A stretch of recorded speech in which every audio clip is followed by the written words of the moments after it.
గత కొంతకాలంగా తమను ప్రత్యేక దేశంగా ఏర్పాటు చేయాలని పాక్పై తిరుగుబాటు చేస్తున్న బలూచ్ తెగలవారు ఎవరూ ఊహించని విధంగా స్వతంత్ర దేశంగా ప్రకటించుకున్నారు. బలూచిస్తాన్ పాకిస్తాన్లోని పశ్చిమ ప్రాంతంలో ఉన్న ఒక ప్రావిన్స్. దీర్ఘకాలంగా స్వాతంత్ర ఉద్యమాలకు కేంద్రంగా ఉంది. బలూచ్ ప్రజలు తమ సహజ వనరుల దోపిడీ, రాజకీయ హక్కుల కొరత, పాకిస్తాన్ సైన్యం చేస్తున్న అణచివేతలపై ఆరోపణలు చేస్తూ స్వాతంత్ర్యం కోసం పోరాడుతూ ఉన్నారు. బలూచ్ లిబరేషన్ ఆర్మీ ఈ ఉద్యమంలో ప్రముఖ సాయుధ సంస్థగా ఉంది.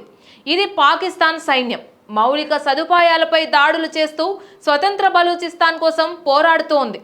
ఈ క్రమంలోనే నేడు స్వతంత్ర దేశంగా అవతరించినట్లు స్వయంగా ప్రకటించుకుంది. అలాగే నూతన ప్రభుత్వ ఏర్పాటుకు తాము కసరత్తు చేస్తున్నామని క్వెట్టాలో కొత్త పార్లమెంటుకు ఫోటోలు, జాతీయ చిహ్నం, జాతీయ గీతానికి సంబంధించిన వీడియోను బలూచిస్తాన్ విడుదల చేసింది. అలాగే భారత్ సహా ఇతర దేశాలు తమ కొత్త బలూచిస్తాన్ దేశానికి వచ్చి ఎంబసీలు ఏర్పాటు చేయాలని కోరింది.